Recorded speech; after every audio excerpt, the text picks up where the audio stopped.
अगर आपको कहानी का पहला और दूसरा भाग सुनना है तो चैनल पर जाकर के आप सुन सकते हैं। मीरा ने उसके हाथ पर अपना हाथ रखा और कहा, हम वचन देते हैं, तुम जो मांगोगी हम देंगे। निधि मुस्कुराते हुए मीरा के गले लगी और कहा, तुम खुश रहो, इससे ज्यादा मुझे कुछ नहीं चाहिए। मीरा भी मुस्कुरा दी। निधि ने वहीं बैठे बैठे मीरा को घरवाले के किस्से सुनाने शुरू किए। चलो मैं तुम्हें सबके बारे में बताती हूँ। सबसे पहले दादाजी के बारे में। दादू एकदम मस्त इंसान हैं। मैंने कभी भी उनको गुस्सा करते नहीं देखा। हमेशा हंसते मुस्कुराते रहते हैं। सबसे ज्यादा प्यार दादी माँ को करते हैं, जानती हो। उस जमाने में भी दोनों ने लव मैरिज की थी।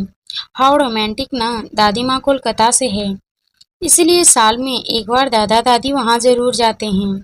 As love wish. हंसने लगती है निधि। इस उम्र में भी उन दोनों के बीच इतना प्यार है। सच में दादी माँ बहुत लकी हैं। मीरा ने कहा। निधि मुस्कुराई और कहने लगी, हाँ बिल्कुल। उन दोनों के बाद मम्मी पापा हैं। पापा को तो हर वक्त काम में बिजी रहते हैं और मम्मा मम्मा पापा की ज़रूरतों का ख्याल रखने में बिजी रहती हैं। जब घर में हो तो तब भी और ऑफिस में हो तो फ़ोन करके उन्हें खाने दवाइयों के बारे में याद दिलाती रहती हैं। निधि रुकी और मीरा की ओर देखकर कहा, पता है मीरा, मम्मा पापा ज्यादा बात नहीं करते, फिर भी मम्मा को पता होता है कि पापा को किस वक्त क्या चाहिए। इंटरेस्टिंग ना, क्योंकि उन दोनों में ढेर सारा प्यार है।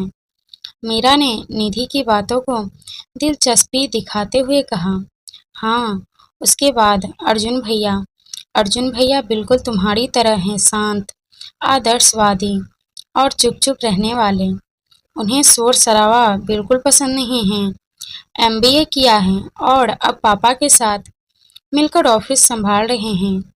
निधि ने कहा, सब हो गए। मीरा ने उठते हुए कहा। निधि ने मीरा का हाथ पकड़कर वापस बैठाया और कहा, अरे एक इंसान के बारे में मैं तो बताना ही भूल गई। कौन? मीरा ने कहा, अक्षत भैया। दुनिया के 8वें अजूबे कहो तो गलत नहीं होगा। उनको ना आज तक कोई नहीं समझ पाया है, मम्मा पापा भी नहीं। अभी अभी कॉलेज खत्म हुआ है उनका, हिस्ट्री में कॉलेज में टॉप किया है उन्होंने। निधि ने चहकते हुए कहा। नाइस। मीरा ने धीरे से कहा, वो जो सामने होलसेल लगकर कमरा बना है ना, वो ही उन्हीं का है। उन साइड कोई नहीं जाता। उनका कहना है वो उनका हिस्सा है। पागल है वो, अपने ही घर में क्या अपना पढ़ाया। निधि ने कहा। मीरा की आंखों के आगे वो नेम प्लेट आ गई जिस पर लिखा हुआ था, अक्षत व्यास, एक कॉम्प्लिकेटेड बॉय। मीरा को अब इस शब्द का मतलब समझ आ रहा था। अक्षत ने उसका सामना कैसे किया होगा ये वो नहीं जानती थी, पर इतना जान चुकी थी कि वो बाकी घरवालों से अलग ही था। सबके बारे में बताने के बाद निधि ने कहा, अब तुम भी इस घर का हिस्सा हो ना, तो तुम्हारा इंट्रो तो लोगों को ऐसे दूंगी। ये है मेरी सबसे खूबसूरत दोस्त मीरा, मीरा राजपूत।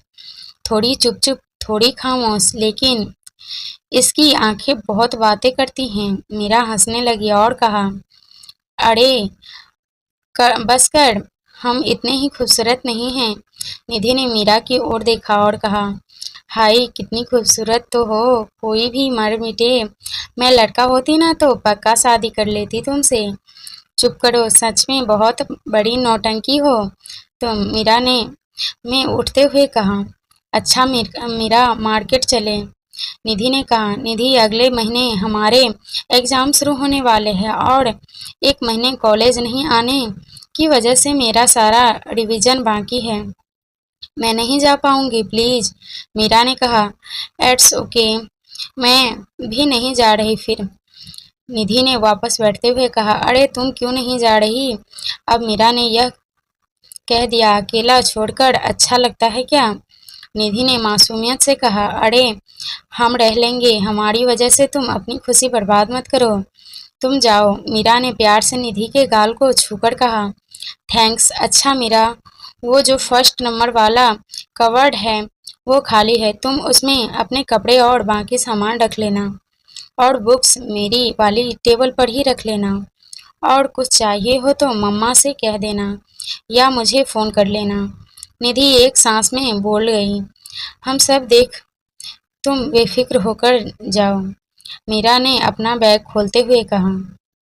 निधि अपना पर्स और फ़ोन लेकर वहाँ से चली गई। मीरा ने दरवाज़ा बंद किया और फिर निधि के बताए कवर्ड में अपने कपड़े और सामान रखने लगी। सामान रखकर मीरा ने अपनी किताबें निकाली और पढ़ने लगी। किताबों के बीच एक घंटा कब निकल गया मीरा को पता ही नहीं चला।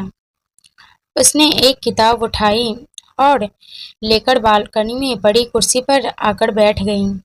मीरा इत्मीनान से किताब के पन्ने पलटते हुए पढ़ने जा रही थी। तभी एक तेज चमक से उसे अपने चेहरे पर महसूस हुई। मीरा ने उस ओर देखा, लेकिन वो चमक सीधी उसकी आंखों में पड़ रही थी, जिससे वह चाहकर भी अपनी आंखों नहीं खोल पा रही थी। वो तेज चमक शीशे की थी। मीरा साइड में ही तो पत्तों की ओट से नीचे खड़े किसी शख्स की आंखें दिखी, जिस शीशे की चमक मीरा की आंखों में आ रही थी।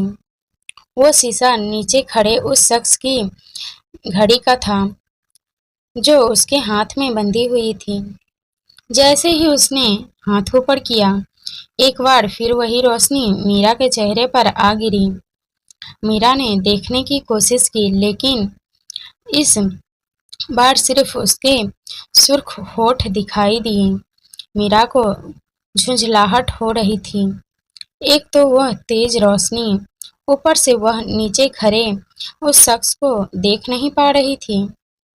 उसके आंखों में मीरा के दिल में बेचैनी जो बढ़ा दी थी। बालकनी से लगी हुई तार पर कपड़े सूख रहे थे। मीरा ने जैसे ही उस तार को पकड़ा, वह तार टूटी और उसके सारे कपड़े मीरा पर आ गिरे। मीरा उन कपड़ों में ऐसे उलझी कि उस शख्स को देख ही नहीं पाई।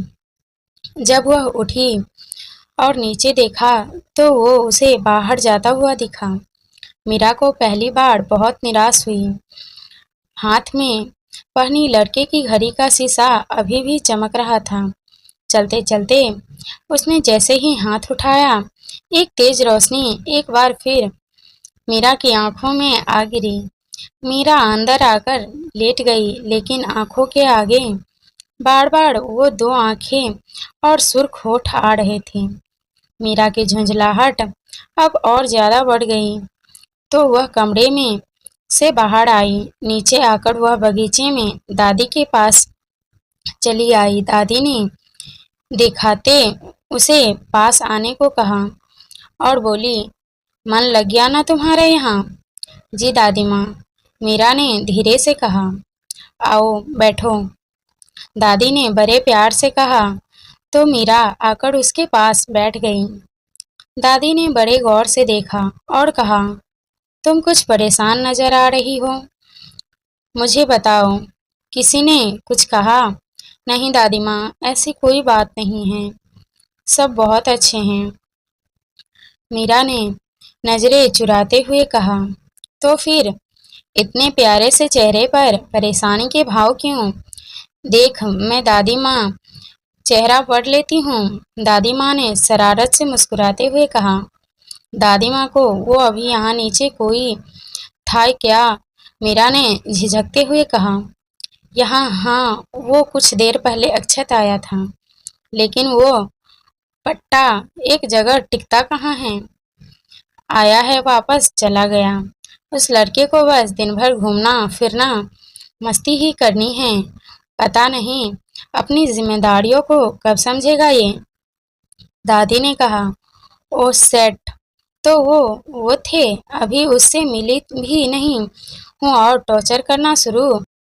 आई होप हम उनसे ना ही मिले, मीरा ने मन ही मन कहा। क्या हुआ, तुमको कुछ कहा उसने? दादी ने पूछा। नहीं दादी माँ, कुछ नहीं कहा, हम तो बस ऐसे ही पूछ रहे थे, मीरा ने कहा। अच्छा, तुम कहाँ से हो? दादी ने पूछा। जी मैं भोपाल से हूँ, मीरा ने कहा। और उसके बाद दोनों के बीच बातचीत शुरू हुई, जिससे मीरा उन आंखों को कुछ देर के लिए भूल गई। दादी माँ ने उसे अपनी शादी से लेकर अब तक के सफर के बारे में बता दिया। मीरा खामोशी से उन्हें सुनती जा रही थी।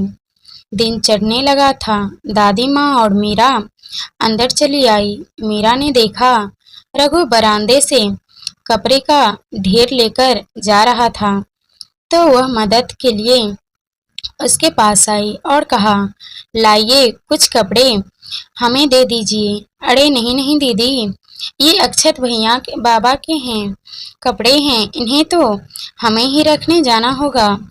उन्हें नहीं पसंद कोई उनकी चीजों को हाथ लगाए तो। मीरा ने सुना तो उसे बड़ा अजीब लगा और वह सोचने लगी, आखिर यह अक्षत क्या है? आपको कुछ चाहिए दीदी? रघु की आवाज से मीरा की तंद्रा टूटी और उसने धीमे से ना कहा, गर्दन हिला दी। वह अंदर चली आई। बालकनी में गमलों में पौधे लगे थे। मीरा उनकी ओर चली आई। उसने खराब हो चुकी पत्तियों को अलग किया और गमलों की सफाई करने लगी। उसमें पानी देने लगी। दादू बाहर से आ चुके थे और काफी देर से वह मीरा को एक यह सब काम करते हुए देख रहे थे। मीरा बड़े प्यार से पौधों की सिंचाई कर रही थी, जिसे देखकर दादू की आंखों में को सुकून मिल रहा था। वे चलकर मीरा के पास आए और वह बड़ी कुर्सी पर बैठते हुए कहा, बड़े दिनों बाद किसी को इतने इत्मीनान से काम करते देखा है। अरे दादाजी, आप? मीरा ने दादू की आवाज सुनकर कहा। तुम मुझे सबकी तरह दादू ही बुलाया करो, अपनापन लगता है। वैसे तुम आज ही इस घर में आई हो और आज ही काम में खुद को व्यस्त कर लिया है। दादू ने बड़े प्यार से कहा, हमें ये सब काम करना पसंद है दादू। पौधे भी इंसान की तरह होते हैं। जैसे कोई उदास इंसान अच्छा नहीं लगता, वैसे ही मुरझाया हुआ पौधा भी अच्छा नहीं लगता। और हमारी माँ कहती हैं कि मुरझाए हुए पौधे घर में रखना अशुभ माना जाता है, अच्छा नहीं होता है।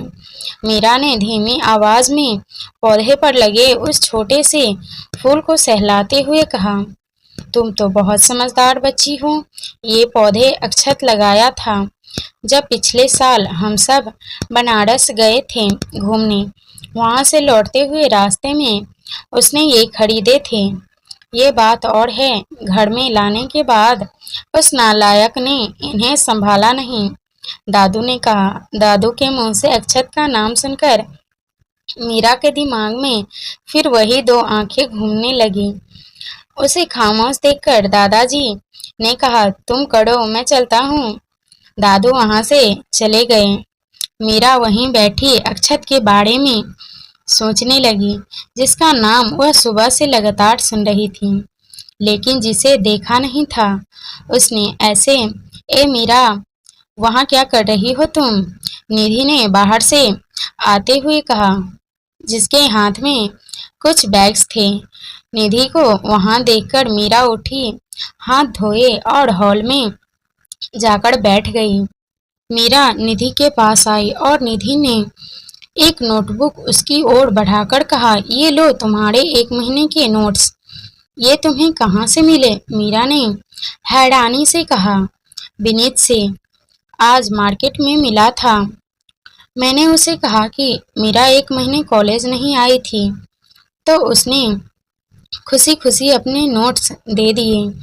निधि ने सोफे पर बैग रखते हुए, तुमने ऐसा क्यों किया? तुम्हें उस से नोट्स नहीं लेना चाहिए थे, मीरा ने गंभीर होकर कहा।